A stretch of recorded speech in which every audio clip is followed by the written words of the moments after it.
বুকটা ছিঁড়ে যায়, কলজটা ছিঁড়ে যায়, জানা মাঝে বসে চোখের পানি নেই। আপনি কোথা থেকে আসছেন? আমাদের তো কিছু হয় না, তারপরেও কেন এই কষ্ট? আপনি কোথা থেকে? যদি নাও থাকে তাও আমি এই স্থিতি, আমি আমার যতদিন আমি মনে আমি বেঁচে থাকবো ততদিন এইটা আমার মনের মধ্যে এইভাবে তার জন্য কষ্ট থাকবে।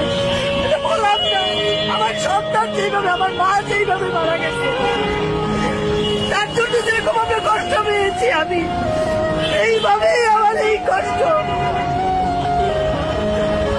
তাকে তো শুধু ছবিতেই দেখেছি। এই পানি তো আর কম, এই চোখের পানি কিভাবে বন্ধ করবেন? আপনি কোথা থেকে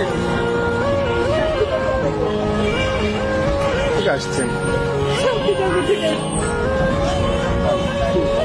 আমরা বাসায় ঘুমাইতে পারি না, খাইতে পারি না, আমাদের একবেলা এই যে না খাইয়ে বের হয়ে গেছি। কেন? তাহলে এইটার কি হবে না? এটাকে এইভাবে কোনো মানুষের ইয়ে হইতে তো পারে না। এই দেশে কখনো বিচার হয়েছে? এই দেশে কখনো বিচার হয়েছে? আমি একজন আইনজীবী, আমার যদি কিছু বলার থাকে, আমার যদি কিছু করার থাকে, আমি সেই জন্য এখানে আসছি।